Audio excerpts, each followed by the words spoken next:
Welcome to the world's most famous, non-famous red carpet extravaganza, the Inaugural Misfits Ball, Red Carpet Live. All the stars, all the biggest names on the president's enemy list, confined to one small area during a specified date and time period. Exclusive, in-depth Super Doppler 2000 coverage of America's most controversial 60 Minutes is just moments away. Heart-stopping action, pro-Constitution hate speech, extreme conservatism, and who knows what else America's craziest, most dangerous misfits will say. Whatever happens, don't forget to live tweet every treasonous act you see tonight. #MisfitBall. Now, let's go live to the red carpet with Pat and Stu. Hello there. I'm Pat. And I'm Stu. And this is the Inaugural Misfits Ball. As you just heard, all the stars are here tonight. Brad Pitt, Leonardo DiCaprio. Jessica Alba. All here. Well, not here, but they are somewhere tonight. And Stu and I are in our typical afternoon wear to welcome all of the big stars. Yeah, we dress like slobs during the radio show, and then we change into this in the afternoons. Just a typical day for us. And we would like to welcome, first of all, to the red carpet, here at the Inaugural Ball, David and Cheryl Barton. Wow. Welcome, guys. Wow. Welcome. Great to see you. Thank you for coming. Thanks for coming. Hey, good to be here, guys. Cheryl, who are you wearing tonight? Who am I wearing? Who are you wearing? Is that difficult to tell? Did you You're really wearing need Rick to ask Perry that? today. Very nice. I'm wearing all the red states. Okay. So this is all the reds, vicarious for all the red states. Very nice. We almost didn't recognize you without the Texas flag T-shirt, but you've brought it into this motif. I did get the motif there. Absolutely That's right. beautiful. We'd like you to move along. You're scaring along, us. please. You like guns. Oh, the Hagees are here. Welcome. Thank you so much for Pastor coming. John I'm Hagee, delighted to be here. Lovely wife. Thank you. Welcome. Thank you. Thank you. Thank you very much. So what brings you here tonight? We're Not here, fitting in with the other ball, the other inauguration ball tonight? we're here to celebrate the fact that 50 million Americans agree with us. Yes. We're here also to talk about the Chuck Hagel nomination, what's going on in Israel, and what will be the reaction of the nation of Israel to the Hagel nomination. Excellent. Thanks a lot. Thank Appreciate you guys it. so much for coming. Thank Welcome. you so much for coming. Great to see Great you. to see you. You look wonderful. Thank you. Hi. Oh my gosh. Oh my God. It's Dana Lash. Dana Lash. It's Dana Lash and Chris Ladies Lash. and gentlemen. Oh my gosh. This is We what must an honor. know, who are you wearing tonight? I made this myself. It doesn't look like It's it. beautiful. I mean, it's shreds of different things that I sewed together, and Shreds because of in this different Obama things. economy, you have to. So that's really what do. I did. Yeah, You really I do. literally dug these shards of fabric out of the dumpster. Now, Chris, I'm wearing Men's Warehouse. What are you wearing? I have a Men's Warehouse shirt, so we're kind of brothers there. But I'm actually wearing a Savvy rental tux that got too tattered for them to rent anymore, so I bought it.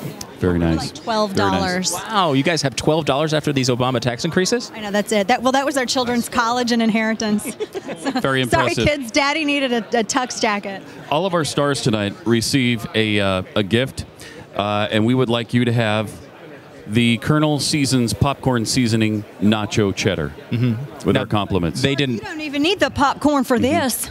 This here's nacho cheddar. You don't even need the popcorn. Isn't that great? expecting this, but thank you, guys. Very moving, isn't Thank it? you. It's half Thank gone. you. It will be, Appreciate and we're going to need Thank it you, back Chris. after you We're guys gonna are need done. it back, in fact, Yeah. because Well, we actually use it for our popcorn. yeah, for the show. it's delicious. Thank you. Thank you guys so Appreciate much. it. For coming. Welcome. Welcome. Thank you. Thanks for coming. And thank you so much. I just can't put into words the incredible. Oh my gosh. Oh my gosh. It's Mia Love. Welcome, Mia Mia Love is Love. here. Oh my gosh. Welcome. Well, thank you for having me. You look wonderful. Tell us about the gown you're wearing. Well, it's interesting. In my city, we wanted to start a library, and of course, we didn't want to use the taxpayers' funds to do that. And so I said, I'll do whatever I can to help. And they said, well, we're going to have you sing. And so I had to buy a $50 gown to go and sing. And, you know, we've got a full-blown library today. There it is. So. Wow. Appreciate it. Quick Welcome. proposal for you. Thanks a lot, Mia. What if we take away the people in your district's right to vote because they didn't vote you in? What do you think about the proposal? Oh, that would be ridiculous. I support it. So I mean, we're gonna have to agree to disagree on that one. Thank right. you, Mia, so much. Just Appreciate a it. quick look at what we're in for tonight at the first annual Misfits Ball. Now from the Blaze Studios in Dallas, Texas, welcome to the 2013 Misfit Inauguration Ball.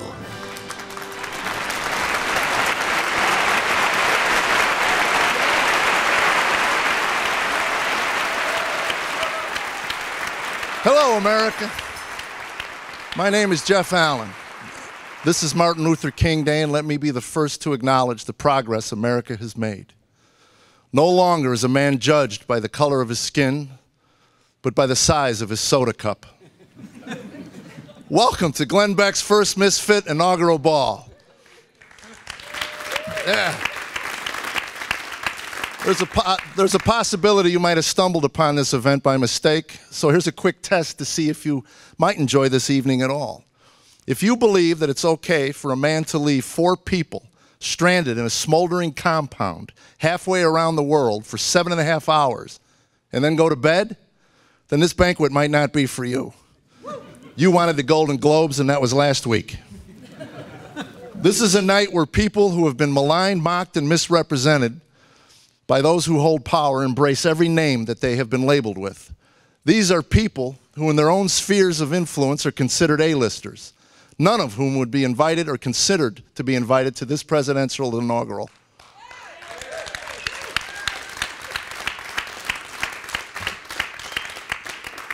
And don't get me wrong, I personally would have loved to have gone to one of the president's inaugurals. I know how big this president's balls really are. Come on, he spent $125 million on his first inaugural, $169 million on this inaugural. Even by Washington, D.C. standards, those are a couple of huge ones. Think about it. They're up there enjoying Chateaubriand, filet mignon, creme brulee. What do we get? We get food insurance MREs from Glenn's personal Armageddon stash. With tongue firmly in cheek, I'd like to introduce you to tonight's Misfits. Look around, folks. We have Misfits representing such distinguished fields as energy, entertainment, Tea Party and grassroots movements, business, big and small, politics, and of course, religion. Can you feel the hate in this room?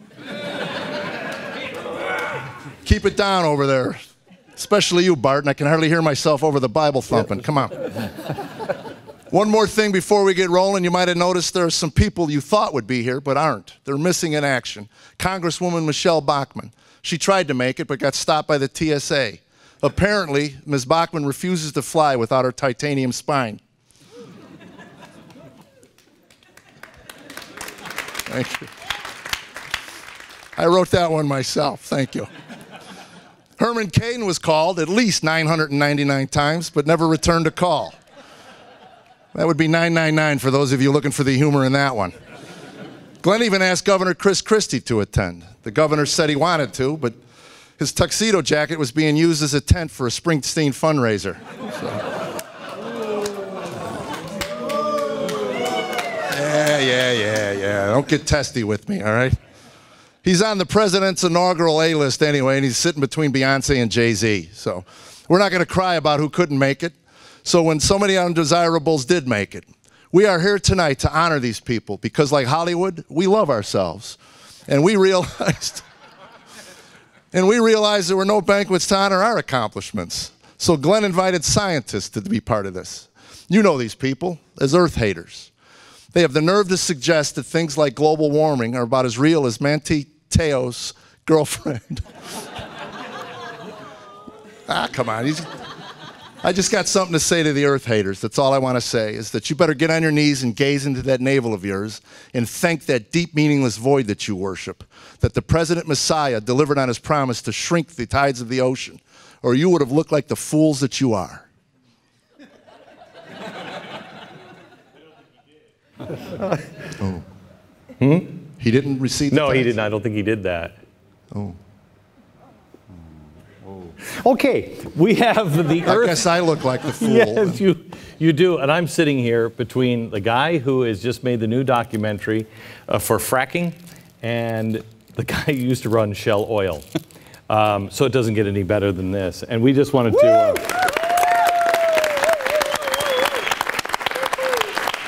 And I just kind of want to just go around the table and tell me why you think you've been invited to the Earth Haters table here at the Misfits Ball.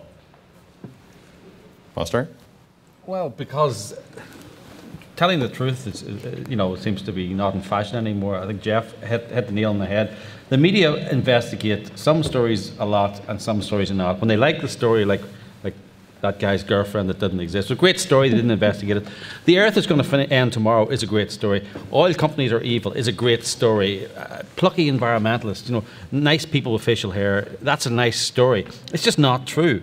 You know, these are thugs with facial hair. These are thugs in sandals who are destroying the lives of ordinary Americans. So the reason I'm an Earth hater is because the media can't see beyond the simple narrative of good environmentalists and bad everyone else. Do you think anybody cares? I mean, anybody in the media actually cares about the Earth? Do they even look for the truth? I think they care, but there's a lot of scare journalism that needs to go on for the media to stay in business. And I'm Hank Campbell. I'm the founder of Science 2.0 and co-author of Science Left Behind. And we're an Earth hater because we were able to show that environmental activism is actually the most anti-science position that you can have. Yeah. In what way?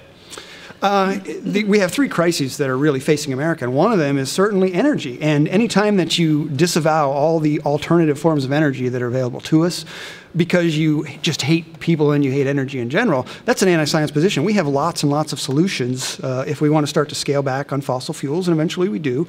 There are lots of things that we can do to sort of resolve that. And if you deny all of them every time that they start to be shown to be valid, like we're doing with fracking. Natural gas has been around for 70 years, and fracking has been around as long. And when you start to deny that because it's become popular and it's reducing emissions and it's keeping energy cost effective for people, that's the ultimate anti-science position because it's anti-people. The science is settled on fracking. There's been not one proven scientific peer-reviewed example of fracking ever having polluted water. Not one. And that wonderfully honorable woman, Lisa Jackson, of the EPA, she said that twice to Congress. And I trust her. I believe her. You're the one. Yes. You're the one. Richard, AKA Richard Windsor, said that. Let me switch over here to big oil. John, you and I have known each other for a long time, and you have been on the front lines. And we were talking before we went on the air about hydrogen cars. I drove the GM hydrogen car, right? And Shell was. I mean, you were getting ready to put hydrogen in all of your stations, if I'm not mistaken. In fact, you were buying hydrogen from a Shell station when you were still in New York, because we were supplying the hydrogen to that station. It is, and I canceled the contract with General Motors. I had a very large contract with them before they took their bailout, and I canceled it. And the last thing I said to them, when I said, I think I believe in the hydrogen technology more than you guys do, and I know because I've met with all of your scientists. I know what you guys were doing on hydrogen, and I warned you that they would do this to you guys. You didn't listen. When you get out of bed and you get back to hydrogen, I'm interested because the hydrogen car is amazing. It is truly amazing, but the real reason I'm here today, and I'm a misfit in this whole situation, is I told Senator Obama in 2007, if you do not seriously drill for domestic oil production, by the time you would get to your second term, if you win the first term, the American people will be paying the highest price for gasoline they have ever paid in their history. Guess what? We didn't drill the way we could have. We didn't have a federal program to open up more drilling in this country. And in 2012, the American people paid an unconscionable amount of money, more than ever in their history, Alex, real quick, for gasoline. I have to take a quick break, but real quick, why don't people care about that? Well, so the problem is that you have a lot of global warming activists and climate change activists who want to shut down oil altogether. And in fact, not just oil, but all natural gas, all types of fossil fuels. And I think that, and my co-author and I agree, that we want to see a push towards nuclear power and towards solar power. It's cleaner. But, you know, oil and fossil fuels are a part of the equation right now, and they just have to be part of the equation for the foreseeable future. I will tell you, that's what I liked about hydrogen, is it's made at night by nuclear power plants. Exactly. I mean, it is the greatest. When everybody else powers down, you keep the plant running full speed, and you make all the power you need for your cars. And the fuel source is water. Yeah. Water. Yeah, it's great. Okay, back in just a second. I met a man today on a Delta Airlines aeroplane. He said, I'm from New York City. He said, I'm not the kind of man for kids. I got famous friends, they're all rich, and I only dead girls is pretty. He says, son, where are you from? I'm from a town where we all use our hands to make a living. We don't need your fancy clothes, we'll go skin and dip. We do it right the first time and we don't live life too fast. My town is 15 minutes from running out of gas. 15 minutes from running out of gas. Got traffic jams and movie stars. Met her on Hollywood Boulevard. She said, I'm from Malibu. They got plastic folks that'll walk around. The paparazzi will shoot you down. You ever came Coming up, Glenn Beck eats an entire water buffalo. So come to where I'm from.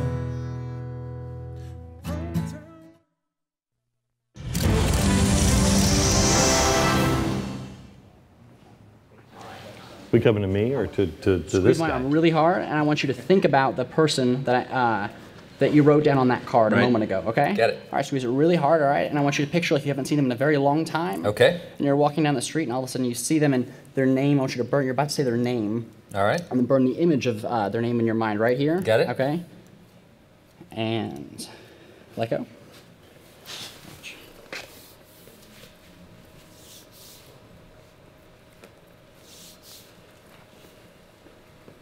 Start with a D. Sorry, is it Darius or D-A something R-I-U-S? What was the name? Close. Damaris. D-A-M-A-R-I-S. D-A, there M. I have R-I-S. That's it. That's all right. That was the name? That's it. All right. Well, Good thank job, you very man. much. Good. I'm a little uncomfortable as the Bible thumpers are putting names in people's arms. I'm just saying, we'll get to you guys in a minute. I'm over here with the politics table and the snake oil salesman and Jeff. Is this where we're supposed to be with snake oil salesman? Absolutely, with Senator Rick Santorum. He heads the snake oil salesman table. Yeah. A lot of you probably know them as Republicans. The progressive left is saying that the Republicans are too old and too out of touch. I think that's what they're saying. I taped it, but my VCR ate my VHS. So. And for full disclosure, I have to admit, Senator, I voted for you in the Tennessee primary. Thank you. Well, that was before I found out you authored a bill called welfare reform. I didn't know you hated poor people. Honestly, why the hate, Senator? That's all right. We get it. I knew I put you on the spot. And it's nice that you're eating a racist peanut butter and jelly while you're talking to me, too. Mia Love is here tonight. I have no joke for you. I just love the name Mia Love. I got to think. I can't think of how somebody living in Utah got such a cool name. It's Spanish. Well, do you realize if you moved to Nevada with a name like that, you'd win in a landslide? And I don't know if he's married or not, but we got to hook her up with Buck Sexton. That's another great name. You know, if they play our cards right, we get everything working right, we can come up with a Mia Love Sexton out of this deal. Great ticket. Bible thumpers right over here. I know. I mean, it's really I just saw their uncomfortable. evil work. Yeah, I know. Yeah. Tank Girl, Dana Loesch is here. That's nice to see that you finally got in. Yeah. I had trouble valeting your Abrams out there. I know. Did you see my bumper sticker? It said my other car is also a tank. Yeah, that's good. It was right next to the coexist. The coexist, that's right. The coexist, good. And if we play our cards right, maybe you'll show us that assault unicorn you've been passing around. That's right, yeah. Yes. And what do you think? I think that we have been joined by a group of people who are misfits and called snake oil salesmen for no apparent reason. The good doctor here has been on our show. How many times have you been on the show? 4 now. 4 times, talking about the health care that is coming that is a nightmare. And almost everything you said was going to happen has now happened. Yeah, in fact, the first time you had me on your show was 3 years ago, and when no one else in the mainstream media would have me on, and it was when you know what, nothing's changed. No, that's right. No one does, other than you. Yeah. But it really came down to the reason I think I'm here is because I had the audacity to read both parts of Obamacare. The first part that was hidden in the stimulus bill, where all the rationing boards were, and the second part, which stripped more freedom and liberty from every American than any other piece of legislation, and I believe, in our country's history. So where do we go from here now, Rick? Seeing that you let us all down. Yeah, sorry about that. but I had fun. I mean, you could have got it done. I had fun eating Twinkies. I mean, that's all I did last year was just run around eating We've Twinkies. got Beggs, we've got Babe's Yeah. Chicken, we have Chick-fil-A and Twinkies. Well, you know, look, we just got to keep fighting. I mean, that's all there is to it. I mean, we're in a very bad situation with Congress being, as I was informed, less popular than cockroaches now in America. That's real, by the way. That's real, and we don't. How do you fight a president with a group of people that nobody has any confidence in? And that's where everybody in this room really comes in. I mean, Congress isn't going to be the solution. Washington isn't the solution. And I think what you're doing and what so many other people around here are doing is fighting on different fronts and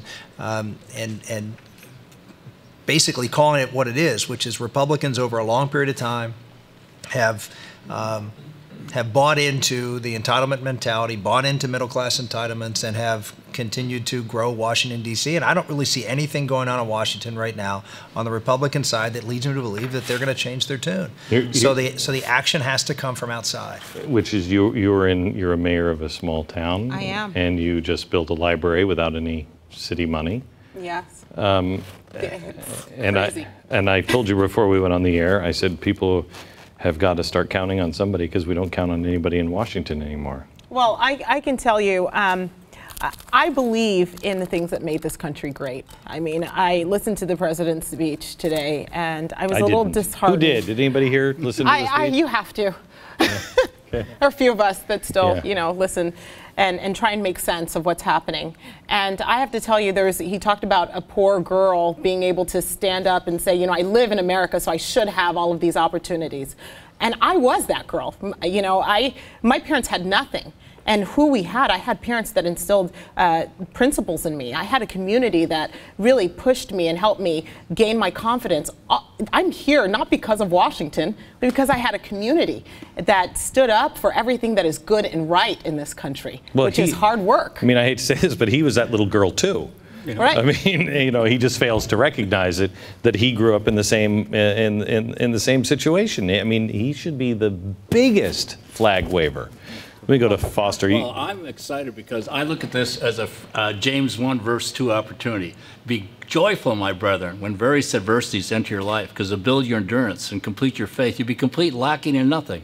You're in the wrong table. I know, just on the Bible. Bible thumpers are over there. You're a snake oil salesman. How did you get here?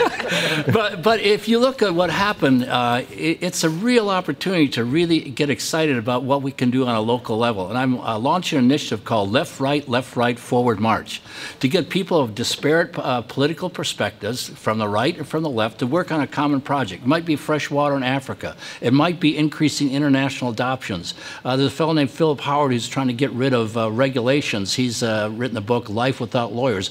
And a lot of his supporters are on the left. Okay. And a lot of his supporters are on the left. So my notion is let's figure out what the left wants to do that is consistent with what we want to do. Look at patient rights. There's a woman named Deborah Peel who's got a lot of people on the left who they don't want the government to have their medical records. Well, we're doing something with like Agenda 21. We're working with somebody who's very far left, who has the same agenda. The secret here is how do you trust the people? I don't even trust some of the people on the right. How do you trust the people on the left? Yeah. Dana? If I had the answer to that question, I'd sell it. No. I mean, but you can. I mean, but we are. I mean, here we are at an inauguration, and he just put his hand on the Lincoln Bible today, and that Lincoln Bible, when he took the oath of office, he said, "With malice toward none, and charity toward all, let us bind the wounds of this great nation." That's what needs to happen: bind the wounds. But how do you do it with people who are not being honest with you? I don't know. I really don't know. I think this goes back to the root. I mean, I wish I had an answer for you. I don't, because I'm in the same boat. I look around. There are people on the right that I don't trust. How am I going to trust people on the left? Especially when it's, you know, the people who you are in the trenches with. Those are people who you should be able to count on. I think the right is lost right now. Conservatives, I think, are sort of lost right now. Conservatives are looking for something to get behind, and we need to stop looking for something and someone to get behind and do it ourselves. May I? Because I think I'm going over to this table. Let me throw it back to Jeff, but I want to pick up. Am I going over Bible thumpers next? Bible thumpers, I'm going to pick it up right there, because I don't think the right is lost. I think the GOP is lost. I don't think the right is lost. So we'll pick it up there in a second. Jeff? You want to throw it over to the Bible Thumpers? I will throw it over to the Bible Thumpers. Yeah. Pastor John Hagee heads the Bible Thumpers table, and we're going to keep an eye on them tonight. We'll do our level best to keep their hate speech to a minimum. What qualifies as hate speech, you might ask? Simply, anything that comes from that book of fairy tales that they quote from, written by that figment of their imagination. Ralph Reed is there, sitting with him. This guy's scary, I'm telling you. I've been watching him since the Reagan administration. He hasn't aged a day. Not one day. He still looks 12. Someone needs to bring a mirror over there and see if we can see his reflection in it. Glenn, I'd have your crucifix ready if I were you. I saw what was happening a minute ago with the writing on the arms. I know what the deal is. Yeah, let me pick it up with Ralph. The idea of that the right has lost their way. Do you think the right has lost their way? No, I really don't. You know, Glenn, today, in addition to being the inaugural, is also the Martin Luther King holiday, as you know. And I just happened on the plane down today, decided it would be a good idea to reread Martin Luther King's Nobel Peace Prize acceptance speech. And obviously, I won't give the full treatment of that. But he says, in a nutshell, I'm here being honored for a cause in which children in Montgomery are still being billy clubbed and fire hosed, for which far too many minorities are living in grinding poverty from the inner city to Appalachia. So if the cause for which I stand appears to be so futile, why am I being honored? And he said, because right defeated is more powerful than evil triumphant. And the thing that we care about at this table, and millions of others like us, strengthening the family, protecting the dignity of the unborn, preserving marriage as God intended it. These things are right and true and eternal. That's right. They may appear to be defeated today, but they are far more powerful right now than the opposite triumphant. That's right. John? Truth is not lost with the passing of time. It only becomes more true. And our nation has lost its moral compass temporarily, but in the end, truth is going to triumph. You see, I mean, we're sitting here with one of the experts in the world on what's really happening in the world and what's happening on the ground, and one that's happening up above, and they seem to be tied in. What's coming with Israel and, I mean, another 4 years of corruption and opening the floodgates to radicalized Islam, denial that that even exists, and then a shunning of Israel. Well, we're seeing the absolute meltdown of the Middle East and now North Africa, and it's a direct result of our public policies, this administration's policies. We've abandoned our allies. Obama's turned his back on Israel. Here just on Friday, the Obama administration sent 20 F-16s and 200 M1 Abrams tanks to the Muslim Brotherhood. Why doesn't that make a difference to anybody?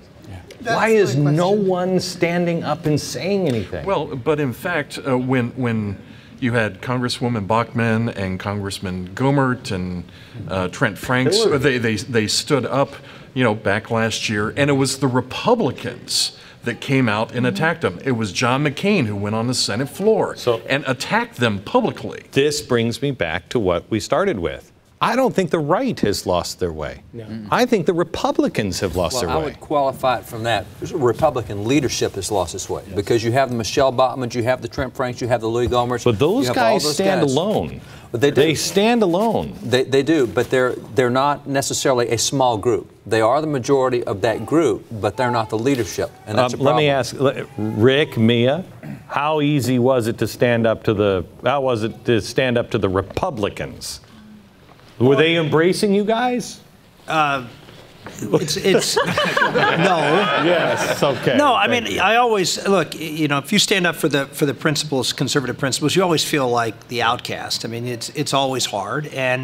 But look, I mean, don't feel bad for any of those folks in Washington who you were just mentioning. They know what they're doing. They feel confident they're doing the right thing. They've got a lot of support from people like you and here in this room and others, and they're happy warriors. And they know in the end we're going to be successful. So, yeah, you get some temporal slap downs. You don't get committee chairmanships or subcommittee chairmanships, and you don't get your spot on national television very often. But these folks are in there working hard, and they're doing just fine, and they're building, and we're working. I have to tell you, I don't think that.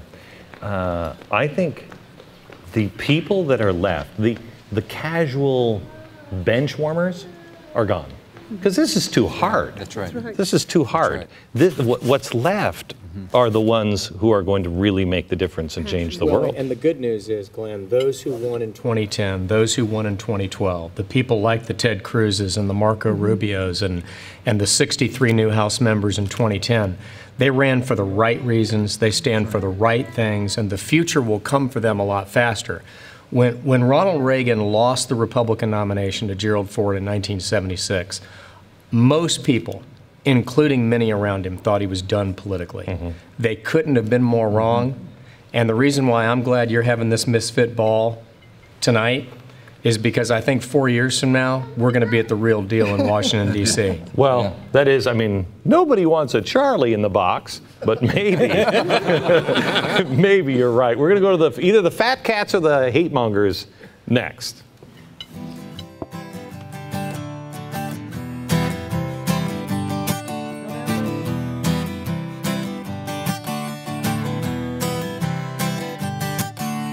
Born out in big city, USA, but raised in my town. She liked country music real, real loud, and her window rolled down. Wore a little short shirt, tight jeans, but she danced in heels. We sang Tom Petty songs all night on Blueberry Hill. She told me, shut up and kiss me underneath the street light. I said, I'm going to November, but I've never ever felt this alive. She told me, shut up and kiss me underneath the street light. I said, I'm going to November, but I've never ever felt this alive. Go baby, rock and roll Sally. Coming up, Glenn Beck eats even more food. I drove miles and miles to the outside of town. Told me, shut up and kiss me underneath the street light. I said, I'm going to November, but I've never ever felt this alive. With rock and roll Sally.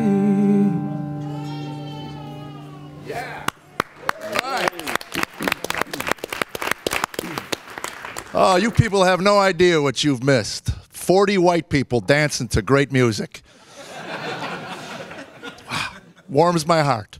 We're back again at the first inaugural ball, first Misfit inaugural ball, actually, where the hate goes to celebrate. That's right. Well, Glenn, no Misfit Ball would be complete without the fat cats, our big businessmen. And you know these guys are the ones that are destroying the economy by not paying their fair share. That's right. I don't know how many of you sleep at night. Apparently, big piles of money is a lot more comfortable than I thought it was. We have some of my favorite business minds and business people and extraordinarily brave people. Somebody, I'm not kidding you, this is solid gold. How much is this worth? That's worth about a 1.2, 1.3 million. What's that behind you?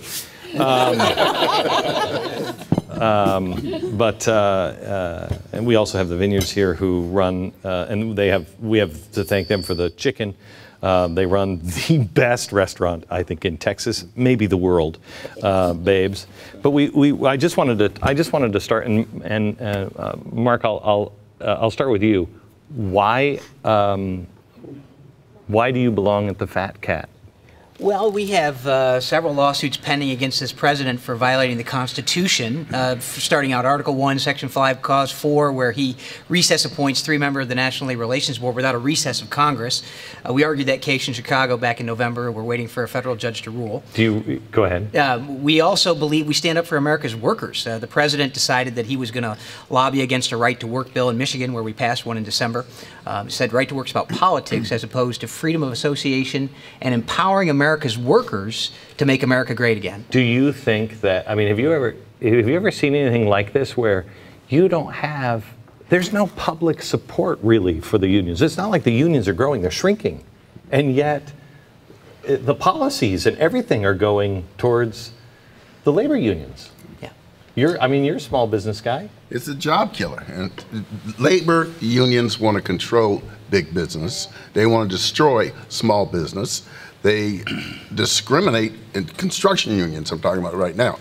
They discriminate against African Americans and Hispanics like the Ku Klux Klan. 98% of our members, the National Black Chamber of Commerce, are not unionized. You go to an electrical workers union, go to a mechanical workers union, go to an iron workers union, and you won't see America at all. Well, if you know anything about the history of New York, the labor unions, they built all the skyscrapers.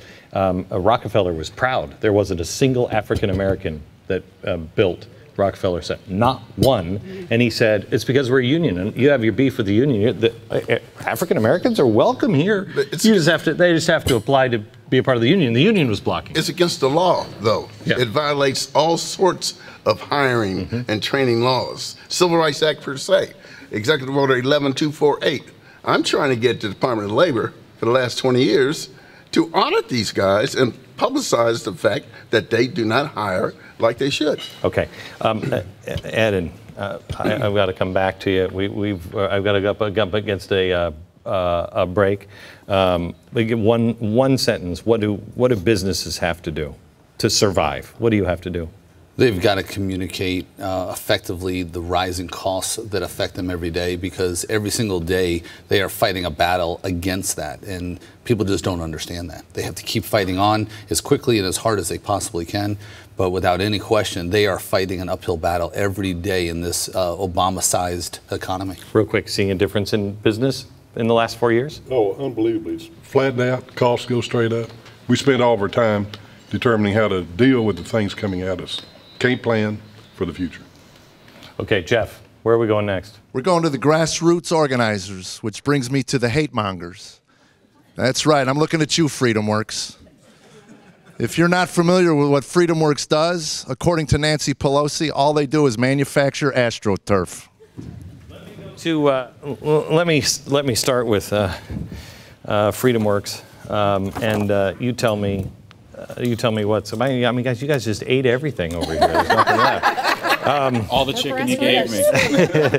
Adam, tell me what. But if you're not eating that, I'll take that. I know. Tell me what you have coming for the year, because I think out of everybody, out of all the tables, I mean, we all have our own problems, but this one is most representative of the audience. This is the one that I think people say, I was on the ground and I was pushing. So how do you put the wind back in the sails? Well, when we were here on election night, one of my big fears is after a bunch of pretty stunning losses, that people would just go back to their plow and say it's too much. I fought for these years and it's over. And one of the good things that we're seeing is there's no sense of that. People are very engaged. What we're just hearing every day is, what can I do to stay engaged? What can I do to fix these problems? I have to tell you, I don't feel that. I don't feel that. I've turned off the news. I mean, I'm building a news network, and I've turned off the news. I haven't watched the news. I stay informed, and I am not somebody I'm focusing on my family and my local community. Yvonne? That's what 912 groups are doing. That's what we're all about. That's what our mission is. And we're going to stay focused on that continually and not stray from that course. And I think that's the really important thing for everyone to think about, grassroots, 912ers in particular, is that we've got to stay connected to our communities. We've got to educate, and that's what we've always been about, thanks to you. Real quick. I'll just say that the media has written our obituary long ago, wanting us to be dead. But there are many, many victories happening on a local and state level with Wisconsin and the recall and defeating the T-Splost in Georgia and defeating the rail in Florida. And we have huge victories and we're winning. You're in Texas. Are you concerned at all of the extra stress of the gun thing and how people are going to react? Very. I've already put articles out about it. We're very concerned about it. Are you concerned about how people will react? Because I'm trying to say Martin Luther King, Gandhi, Jesus, that's the way. But not really, because our message is out there. They know that violence isn't the way to win this. We will do it the legal way. We will do it the right way. We will win. Okay. We will win. What's happening? What's happening? I mean, what are you feeling? Let's turn to Brandon Morris to find out what's happening. Well, you know, one of the biggest things for grassroots, you know, and this has been, I've been on your show twice now talking about this, is the fact that we need to start getting more involved in the culture. You know, politics is downstream of culture. And if we don't secure the culture, if we don't get in there and get involved, because we fight against the culture constantly as conservatives, like, you know, we're against it. No, become a part of it. You know, start making things, music, TV, you know, write plays, do something that involves entertainment, because if you don't, you're going to lose them. You can't teach anybody unless they're paying attention to you first. Amen. Amen. Well, you'd be interested to know that there is a new network called the Freedom in America Network of people, just regular, everyday people, who are buying their own video cameras and doing reporting, starting shows. I've got a little show that's called At Home on the Range. It's about girls and guns. I'm a gun girl. I want to teach people to love guns. I want all people to. Make it a trend almost, yeah, absolutely. You know? Yeah, it has to be. Yeah. And you're exactly right. The culture, the house and the culture is where it has to. Absolutely. It has to go. Let's go to Jeff, and we'll be back in just a minute. Anybody want any hors d'oeuvres? We will shout from all the rooftops. We will sing from the highest hills. Come along and join heaven. Let the redeemed of the Lord prevail. Unfathomed, untamed, unrivaled, unchained. You are the Lord. Coming up, misfits who still cling to an imaginary friend in the sky.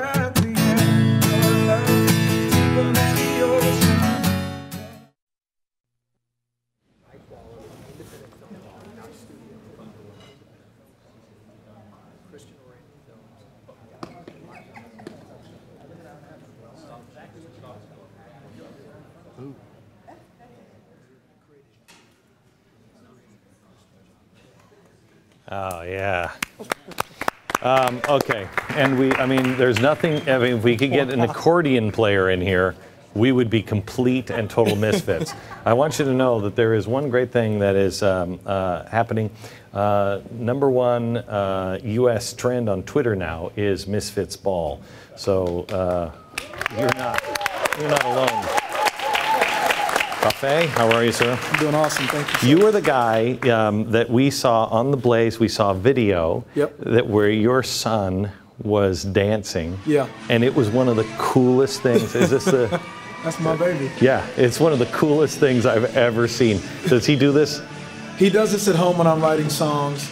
And we can't get him to stop, and we're not going to stop him. He's so free, and we love it. That's great. That's great. Thank you for coming. Thank you for having me. God bless. Thank you so much. Let me go over to the shameless promoters, self-promoters, which of course Stu and Pat are sitting at. Hi, guys. You're doing a wonderful job. You're looking good, and well, no, you're not. But we'll see you back tomorrow. It's just nice to see Pat with shoes on. It is. Back in just a minute. It's so true. We will shout from all the rooftops. We will sing from the highest hills. Come